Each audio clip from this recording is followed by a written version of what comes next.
Hello guys, Hyderabad మఘానగరంలో Chadarghat circle దగ్గర ఇలాంటి మహిమగల టెంపుల్ ఉందని మీకు తెలుసా?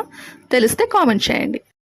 ఎంతో శక్తివంతమైన ఆలయం శ్రీ రేణుకా ఎల్లమ్మ తల్లి దేవి ఆలయం ఉన్నాము. Hello guys, Renuka from Hyderabad. Welcome to my channel Renuka Vanala. ఈరోజు మనం చాదర్గఢ్ ఎల్లమ్మ తల్లి ఈరోజు నేను అమ్మవారికి బియ్యం పోస్తున్నాను. చూడండి ఎలా పోస్తాను ఏంటి అని మీరు చూడండి. సో మన చాదర్గఢ్ అమ్మవారు చూడండి ఒకసారి చూపించి.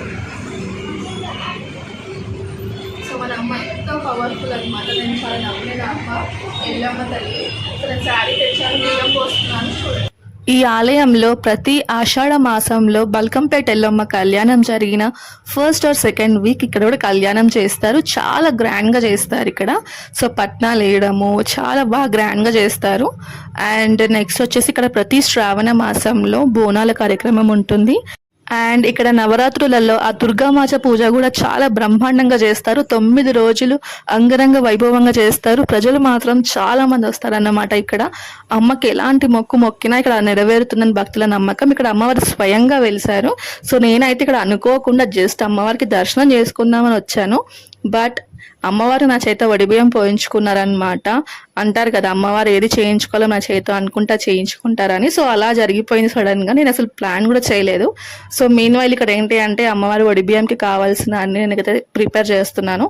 సో ఫస్ట్ గౌరమ్మ అనమాట. గౌరమ్మలో ఏంటైతే ఏ పూజ అయితే స్టార్ట్ అవ్వదు కదా, సో అలాని గౌరమ్మని చేసేసి ఫస్ట్ కుంకుమ బొట్టు పెట్టేసి సో అమ్మవారి ముందట సమర్పించాను. గౌరమ్మని ఆ ఎల్లమ్మ తల్లి వాళ్ళ అమ్మ పార్వతీదేవిగా మనం అనుకొని గౌరమ్మని చేసి పెట్టి ఫస్ట్ పూజ చేసిన తర్వాత ఎల్లమ్మ తల్లికి మునిరాజనానికి ఏంటి అంటే వడి బియ్యం అయితే పోయాల్సి ఉంటుంది. సో నేనైతే ఇక్కడ మనకి 5 kgsతో పోస్తున్నాను అనమాట. సో ఫస్ట్ అన్ని ప్రిపరేషన్ చేసుకున్నాను. ఫస్ట్ బియ్యంలో పసుపు కలిపి తర్వాత తమలపాకులు, కుడక, అందులో ఒక్కలు, ఖజూర్, పసుపు కొమ్ములు అవన్నీ పెట్టయితే నేను ప్రిపేర్ చేశాను. సో ఇక్కడ మంచిగా అమ్మవారికి అయితే వడిబియ్యం పోస్తున్నాను. ఇక్కడ ఎవ్రీ మంగళవారం, శుక్రవారం, ఆదివారం ప్రత్యేకమైన అభిషేకాలు కూడా చేస్తారు. ప్రతి వారంలో ఈ 3 రోజులు అమ్మవారిని అయితే అంగరంగ వైభవంగా అలంకరిస్తారు. అండ్ ఇక్కడ అన్నదాన కార్యక్రమాలు కూడా జరుగుతాయి. ఇంకా పలారం బండి, తొట్టెల ప్రతి ఒక్క ఈవెంట్ వీళ్ళు చేస్తారన్నమాట.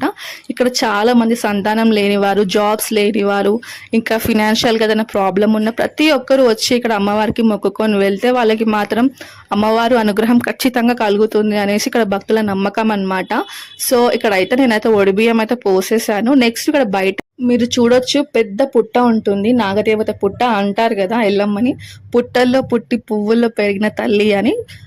ఎల్లమ్మ తల్లి మరో రూపమే నాగదేవత రూపం. నేనైతే పాలు పోసేసాను. ఇక్కడ ఆ నాగదేవత రూపంలో ఆ ఎల్లమ్మ తల్లి స్వయాన వచ్చి వెలిసింది అనేది ఇక్కడ అంటూ ఉంటారు.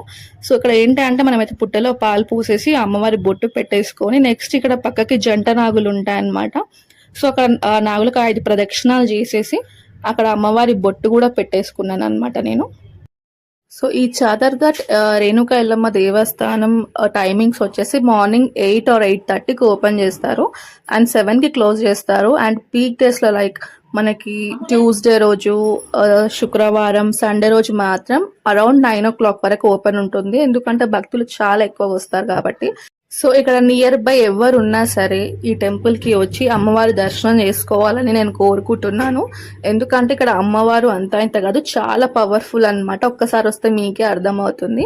సో ఇక్కడ నేను పూజ కంప్లీట్ చేసుకొని హారతి తీసేసుకున్నాను. సో అమ్మవారికి పోసిన వడిబియ్యం నుంచి 5 పిడికిలు మనకి ఇస్తారు కదా, అది మనము రైస్ లోనే కలుపుకోవచ్చు.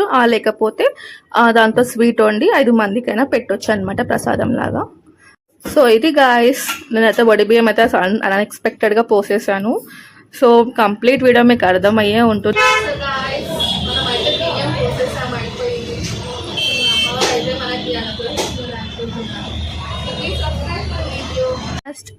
శ్రీ రేణుకా ఎల్లమ్మ తల్లికి జై.